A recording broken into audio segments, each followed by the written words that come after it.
Hi everyone, welcome to another video. I'm Erin, And I'm Meinberg. and today is our reading recap of 2025. Yeah.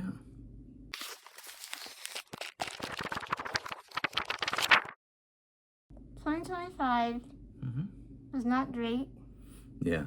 for a few reasons, Yeah. which I don't feel like getting into. I don't feel like it.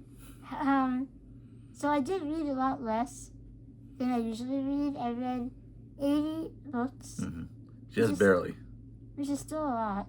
Yeah. But less than last year. Last year I read 108. Yeah. And so I also learned this year that I don't love romantasy, which I thought I did. It's one of those things where, like, even if you don't like the genre, you'll still like the best ones from the genre. There are specific ones. Yeah. Like, I didn't... You don't like the standard romantasy. Like the even level. The insta-love is a lot for me. Yeah. The whole, like, dark and mysterious. Like, there's a difference between dark and mysterious and, like, evil. And I feel like sometimes romantasy plays a bit too much into the evil. I don't want to have sex with, like, not me, but I mean, the character is, like, really into, like, the devil or something. I don't know. Anyway, we'll get into that later. We'll get into it later. Speaking of the devils, hockey. No. Not related to this. How'd hockey go? But the Devils, the NHL team, the Devils. The New Jersey Devils. The New Jersey Devils. Did really good in the beginning. And now they suck again. Yeah. Not related to reading, but I just had to say it. Well, I mean, if you think about, like, all the hockey romance. Oh, yeah. Yeah.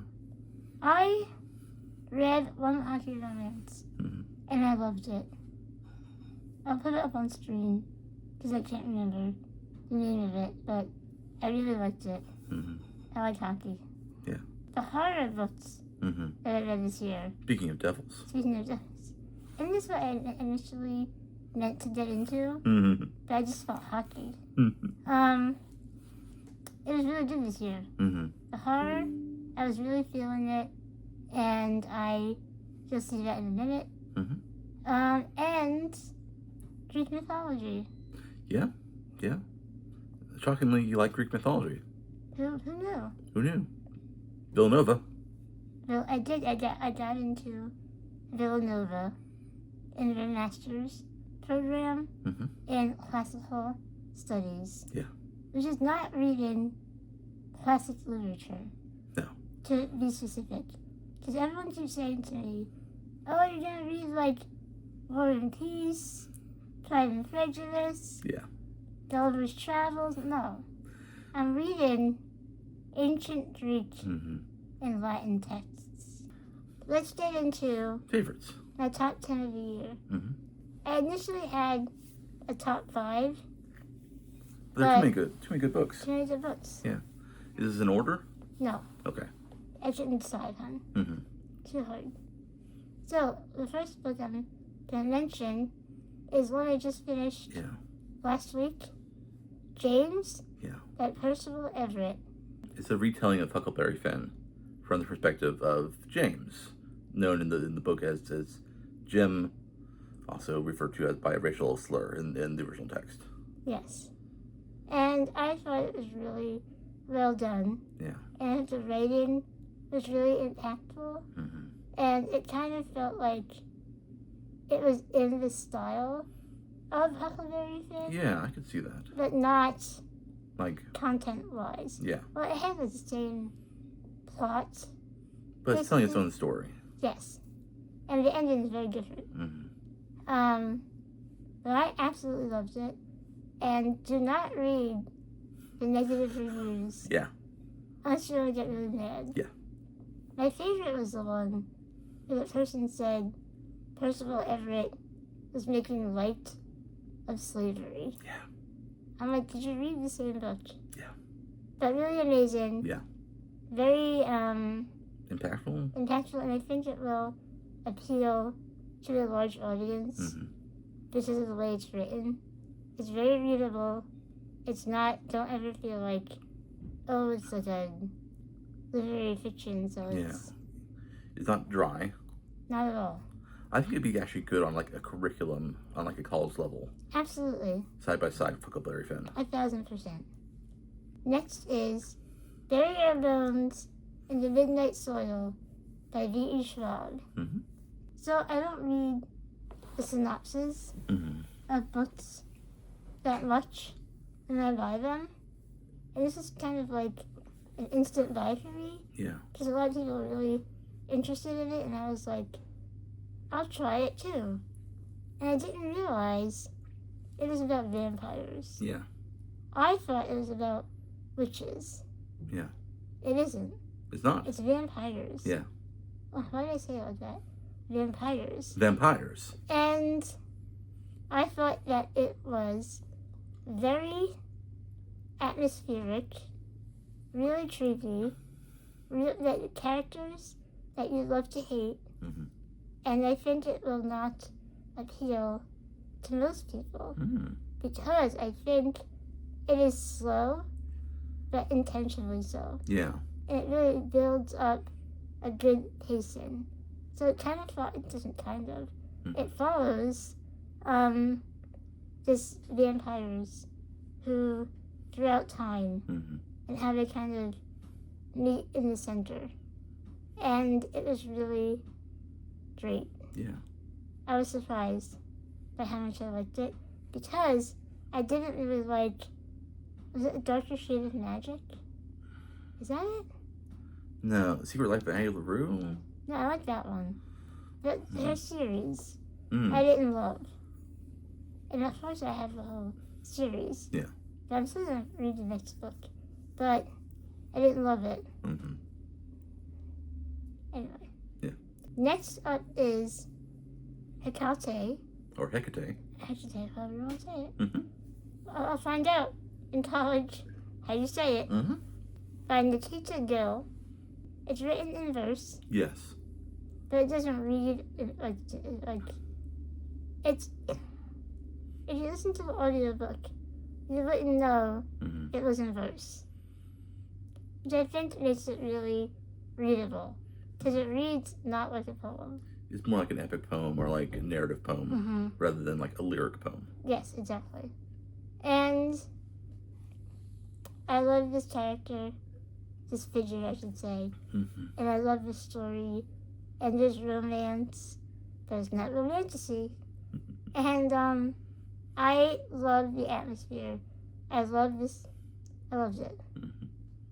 And I'm going to be mentioning this book again in a few minutes. Oh, Why? We'll find out. we'll find out. Next up is Bat Eater by Tylee Lee Baker. Mm-hmm. It's a horror. It is also built around the pandemic Yeah. and the racism Yes. that we have experienced during that time and now. Mm-hmm. Racism has not ended. No. COVID Um, hasn't ended. that's true. And I thought it was really a very smart, poignant, Mm-hmm. defeating, but also like intense Mm-hmm. and very, very, very scary. Yeah. And very, very graphic. Yeah. Like violence-wise. But not in like a excessive way or like a exploitative way. No, it has a reason. Yeah. So, do you remember the story? It's about a woman whose sister is killed by Mhm. being pushed into a train, and then COVID happens, and then there become a series of killings of Chinese women, Chinese American women, Asian women, which we suspect is linked to the killing of the sister. Mm-hmm. Meanwhile, the main character has become a crime scene investigator and cleaner, and so we get to deal with like all the gristle of like bodies, Yeah. and slowly it's revealed that there might be more going on than just a serial killer. Mm-hmm. Yeah, I really loved it. Yeah. And I'm also going to be mentioning this book in a few minutes. So stay tuned. I guess we'll find out what that's about. Next up is probably in my top 2 of the year. And that is Death of the Author by Nettie Horriford. And I have read her other book, which was We Who Fear Death. I read it like a very long time ago, but I loved it, and I love this. This is a futuristic, the plot to me felt secondary to the message around disability. Because in this novel, it takes place in the future, and our protagonist is a writer, and she uses a wheelchair, and she gets these legs that allow her to walk. It's like a futuristic, like, robotic legs. And I feel like people that read this and think it is like the magical cure trope. Yeah. Where if you're a disabled character in a book, you're magically cured, and then you become able-bodied in the book. But this, I feel like, turns it on its head, because numerous times in the book, she says, I have an adaptive device, and I'm still disabled. Yeah. I still need the legs to walk. And it makes me think, what does the disability look like in the future when technology becomes so advanced that it alleviates some symptoms of disability? And that is what I took away from it. And I loved it, because I feel like that isn't really being talked about a lot in literature. I agree. I think it's rare to see like disability themes really dug into outside of maybe contemporary or lit fiction. Yeah. Definitely. Next up is Euripides' Medea, which we read together. We did. You should talk first. It's I think the like foundational story of Medea for me. Like, I think there probably are previous tellings, there's later tellings, but it's the story of a woman who, Medea, married to Jason of the Argonauts, and she's an outsider living in, I forget the name of the city is. What's that? Colchis? No, they're on Colchis. Oh, they're not on Colchis yet. They left. Yeah. She's at his house. Yeah. His land. Like Thrace, something like that. Yes. But anyway, Jason is she's an outsider. She's a barbarian. She's married. She has kids with Jason. But Jason's like, I need to marry someone who's, local to my hometown, who's higher placed, so I can advance my own station. And obviously, I think if I remember correctly, he married the people that the king's daughter, and the king is the one that sent him to get the golden fleece. And obviously this sucks, because, like, Medea didn't do anything wrong. She just had to be an outsider. And as a woman, her views of things are seen as lesser. And so she takes revenge the only way she knows how, which is via poison. Poison? And, like, magic and stuff. And she's the daughter of... She has, like, god blood. Yeah. And then... I'm gonna spoil this one because it's hundreds, thousands of years old. Fine. There's a time limit for spoilers on it. She ends up killing her kids as part of it, and so that's kind of like the classic story. Feels the need for vengeance, kills kills the princess. Hold on. Kills the king. Let me explain. It's very interesting. Okay. She has her kids come back. Yes. Mommy, we're gonna go visit our new mommy. And she's like, here, bring this dress and this crown. Have your new mom try it on. Yeah. They take it to her, the princess. And first of all, Jason said to her, "Why don't you come back? And we can all be a happy family." And she was like, "No." Yeah. And then she got her kids to bring Mm-hmm. the crown and the dress Yeah. to the princess, stepmom, I guess. Mm-hmm. They have the poison. Mm-hmm. So she puts it on. "Oh, it's my new crown and my dress," and she dies. Mm-hmm. And then the king, her father, comes in Mm-hmm. and touches her, Mm-hmm. and he dies. Yeah. And then Jason comes back. He's like, "What the hell's going on?" Mm-hmm. She said, "By the way, come inside the house." And that's when he sees that his kids are dead. Yeah. Yeah, that's my favorite story in Greek mythology. Not that I advocate for like what she did. It's very rare to have a female protagonist in a Greek tragedy in the first place. Mm-hmm. It's like this and Antigone. And she doesn't have and Medea does not have the traditional like heroic and rise and fall that you'd have in a tragedy. Mm-hmm. She doesn't have like. She's seen as evil pretty much all the way through. Yeah. But Euripides reframes it so that we understand what she's going through. Mm-hmm. The course is on her side. And like we see like the effect of misogyny, of cultural, social, structural misogyny, and personal misogyny. Mm-hmm. And why it caused her to behave in the way that she does. And how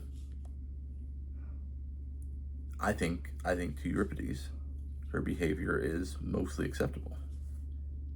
I think it's a play that shows, like, it makes you think, Mm-hmm. does the crime warrant revenge? Yeah. In that way? Yeah. I think his answer is no. But also I think he intentionally makes it so you're thinking, like, that it's not fully her fault. Yeah. Yeah. Next up is Witchcraft for Wayward Girls by Grady Hendrix. And it is about Greek mythology. Who Shocking. knew? Shocking. Wait, is that a spoiler? Well, Now you know. Yeah. It is amazing. It is disgusting. It is mm-hmm. like intentionally so. And it's like it is slow. Mm. That is the main critique I see, is that it's slow. But I feel like if something is slow, Mm-hmm. that means I can get more out of it. Yeah. Sometimes slow's a good thing. Sometimes slow's a bad thing. There's a difference between boring and slow. Yeah.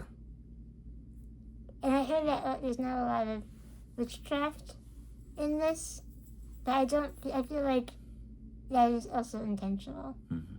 Because it is about this girl who becomes pregnant. Mm-hmm. And she is young, like 15 or something. And she's sent to a home for other girls who are pregnant. Mm-hmm. And it's very horrible and, like, not a nice place.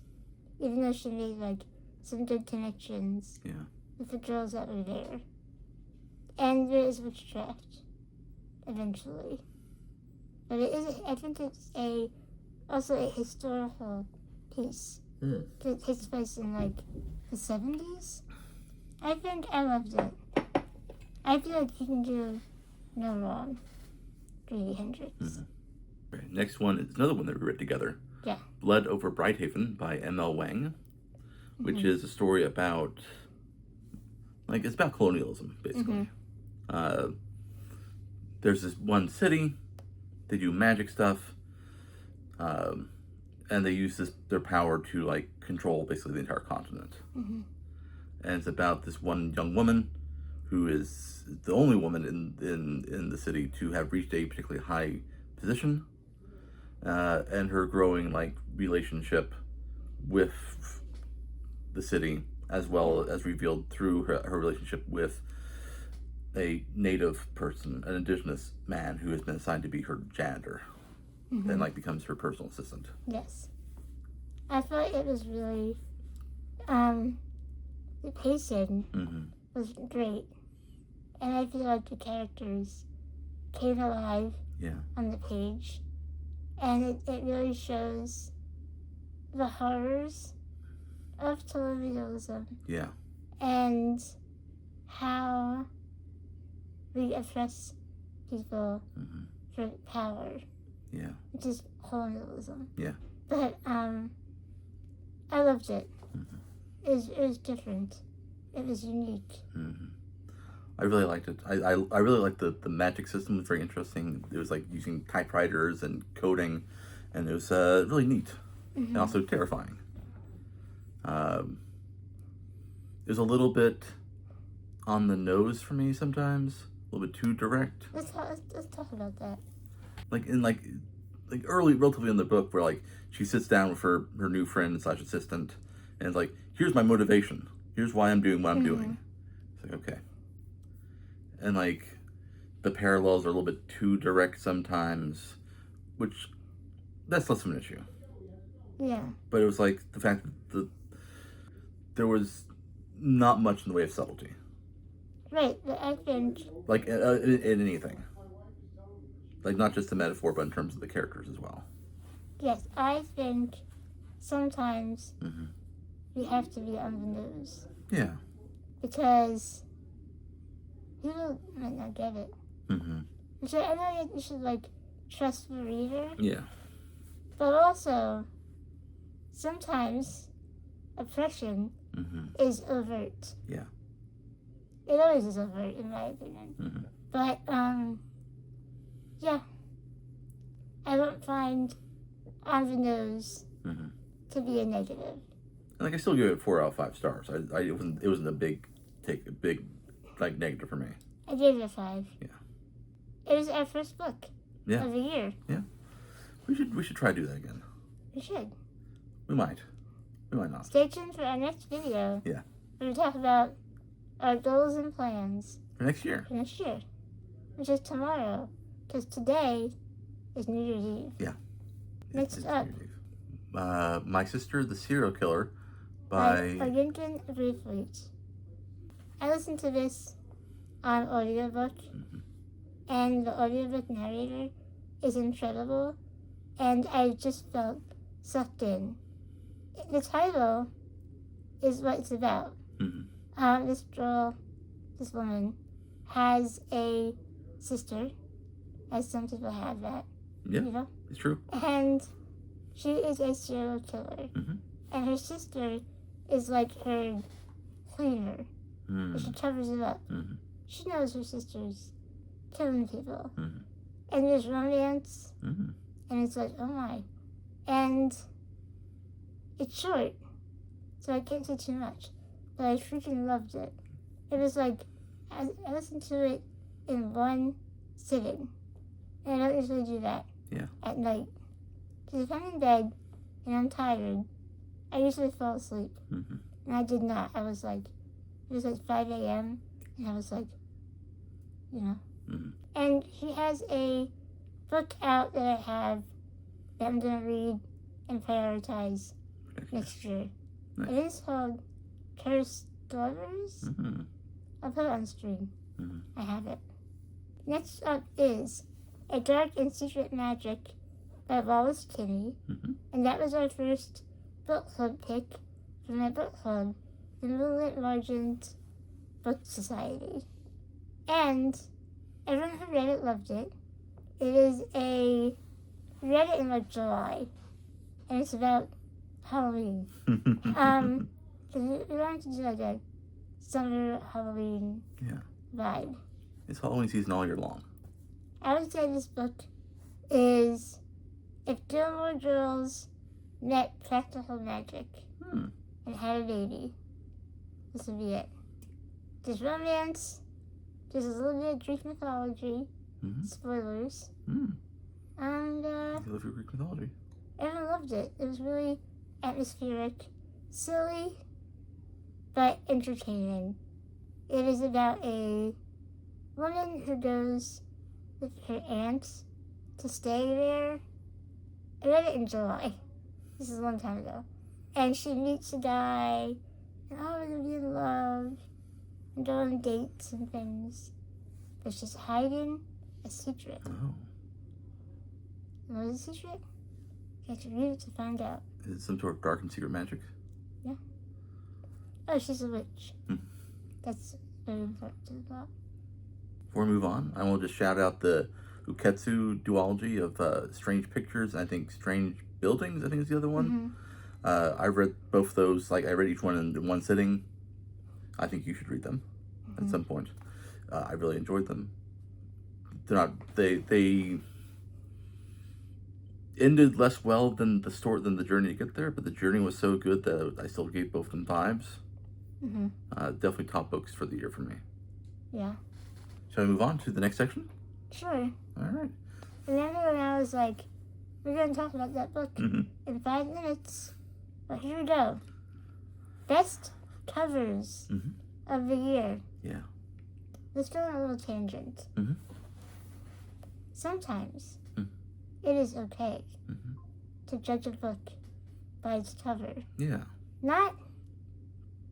Okay, maybe not. You can't judge whether a book is going to be good or bad based off its cover. You can appreciate a cover. You can appreciate the cover. And a cover is going to tell you, hopefully, like what the theme and like what the mood of the book is going to be. So you can get an impression of what the book is going to be like from the cover. Even if you, like, a bad book can have a great cover. Yes. But... And vice versa. Yeah. But a sci-fi book is going to have a certain kind of cover. A fantasy book is going to have a certain kind of cover. And like different kinds of fantasy are going to have different kinds of covers. And like a sad book is going to have a kind of cover, and a happy book is going to have a kind of cover. So in that sense, you can judge a book by its cover. Yes. Covers. Which we're saying, because this section are the best covers of the year. Okay, I should. You don't books that like came out this year necessarily. Yeah. It's just books that I like this year. And also, book covers are both marketing and artwork. Yes. And we should appreciate the artwork for what it is. They're kind of like movie trailers. Yeah. In that they're their own thing. And like they're marketing and they're also a piece of art. They're like a short film. Now we're gonna talk about Yes. let's just get into it. Hecate. Great cover. Amazing cover. Best cover of the year. Yeah. Can you see it? What's on the camera? It has, if you can't see it, it has Hecate with her little fire thing, and it's like, it's beautiful. That was terrible description. Yeah. Next up is Bad Eater. Bad Eater, this is the Evernight edition that has like the image of the subway incident on the cover, and it's just really amazing. I think it's better than the original cover, which Absolutely. is not always the case for these special covers. Absolutely, it's very creepy. Yeah. Which fits the material. Next up is Rootwork by Tracy Cross.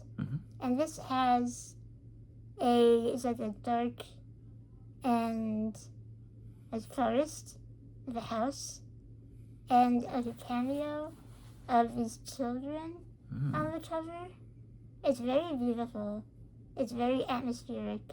It is evocative of the time period, and I think it does an amazing job, like, getting me interested to read it. Also, the book is really good.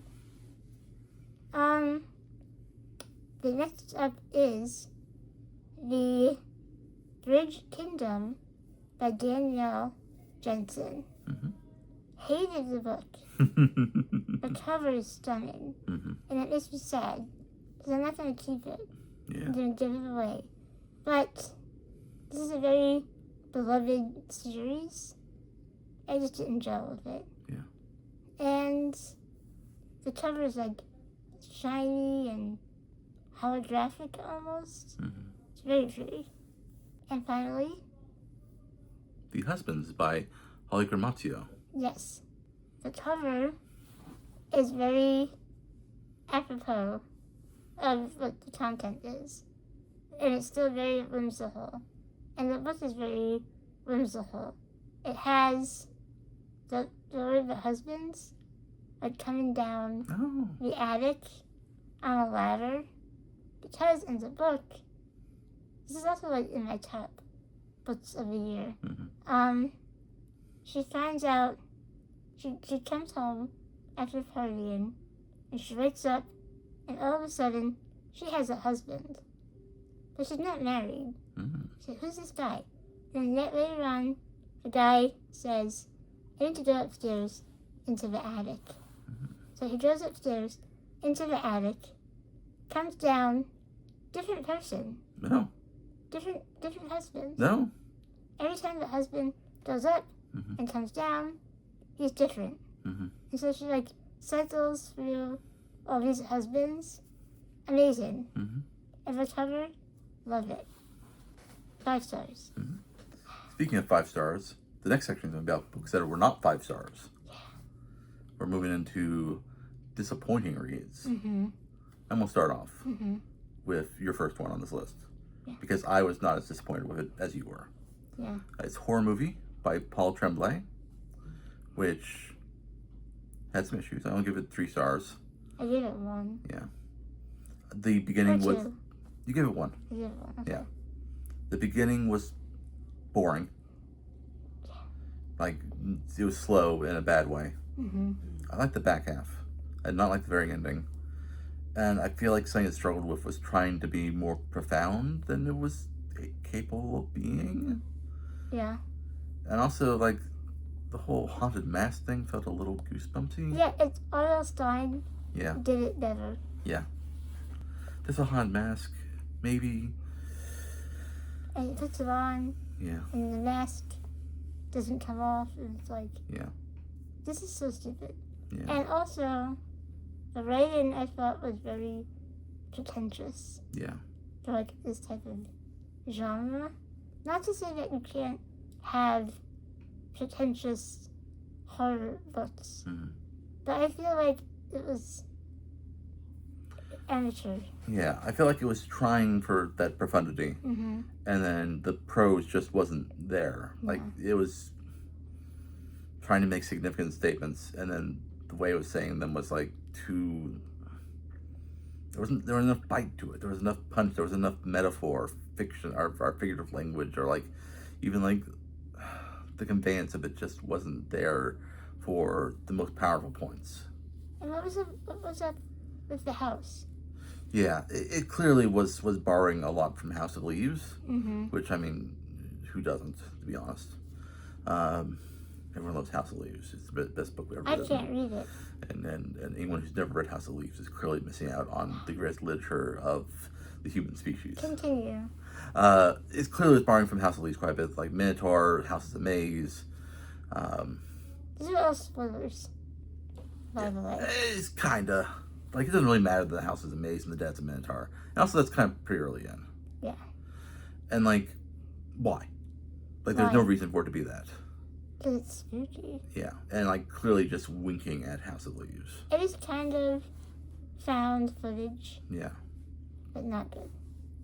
Because, like, it also is working on these multiple layers of reality. Like, there's the script, there's the making of, and then there's the looking back at it from the future, from the present, looking back at the making of, looking at the script. And so all these layers of reality, and, like, you have unreliable narrators, and, like, that's very House of Leaves. I'll also say, Vera is a minority. This is a very Yeah. popular book. Yeah. So don't take our word for it, but read it yourself. Yeah. Oh, I think it's definitely worth reading. It's short. I think it's even if it's not perfect, even if it has a lot of flaws, I think it's still saying that, well, like, you'll get you thinking. The audiobook is really good. I'll give it that. Because the audiobook has, like, the characters in the script are all read by different people. Nice. Very nice. Next up, you have The Book Eaters by Sunny Dean. Sunny Dean. Mhm. And that was another book club pick. Mm-hmm. And it wasn't the worst book I ever read, but it was disappointing. Because I expected to love it. Yeah. and it just fell flat. It was a dual timeline, and that is hit and miss because there's always a timeline that I want to stay with. Yeah. And it just drags on, and I can't even tell you what happened in it. It was about a woman whose daughter or son eats people No. because if he doesn't get fed books, because he eats books. He's the book eater. Right? Is that what happened? I don't know. Next up is a very controversial choice to be on this list. I'm gonna get canceled. You're going to be canceled. Go ahead, say it. It's All Systems Red by Martha Wells, the first in the Murderbot series. Everyone loves Murderbot. Like sci-fi. I'm gonna say that because people are gonna be like, "Oh, you just don't like sci-fi." I love sci-fi. I was so bored, and it's so short.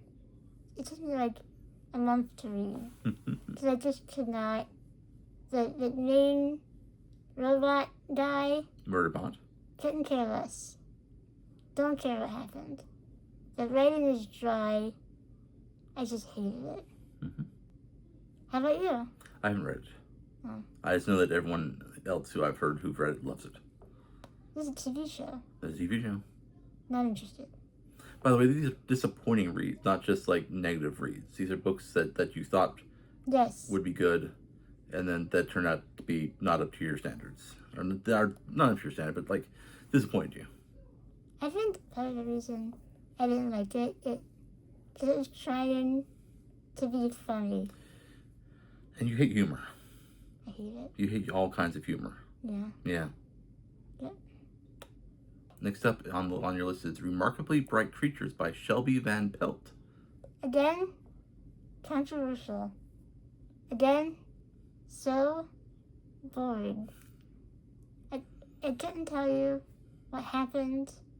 There's an octopus, and the lady's talking to the octopus because her son is an asshole, and like nothing happens.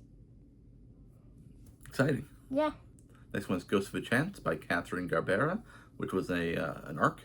It was an arc. Bad writing. It was a paranormal romance. I hated the characters. I hated the writing. Would not recommend this. For a paranormal romance, if you don't like the characters, it's not going to work. I hate when couples in books have fights for no reason. Yeah. Like, hi, honey, let's go to the McDonald's. No one will kill you. And it's like, never like, I don't like burgers. How dare you? And they have a fight. And it's like, what? Anyway. Yeah. And the last one on this list is Son of the Morning by Akwaeke Emezi. Yeah. And you've liked other books by Akwaeke Emezi. Yes. I love her books. I do. This is a romantasy. Where she falls in love with the Christian devil. Okay. Okay. All right. And like his friends. Is it Lucifer? Michael, I think. I was just like, this is so silly. But here's the thing. In the beginning, I was into it because it was about her family who are like spiritual. Not spiritual, like magic. Yeah. And it's like, ooh, magic family. Amazing. No, the devil shows up. And she's like, oh, hello. Out of the blue. And they have sex in the hallway. And they just met. And I'm like, that's the devil. She's like, oh, but he fell from heaven. Isn't that romantic? I'm like, I guess. Thank you, everybody. That was it. For us, 2025. Goodbye. Thank you very much for watching. Make sure to give it a like, subscribe, ring the bell, hype it if you're on mobile. Let us know in the comments what your favorite book was this year. And your least favorite. Yeah. Thank you, everybody. Bye. Bye.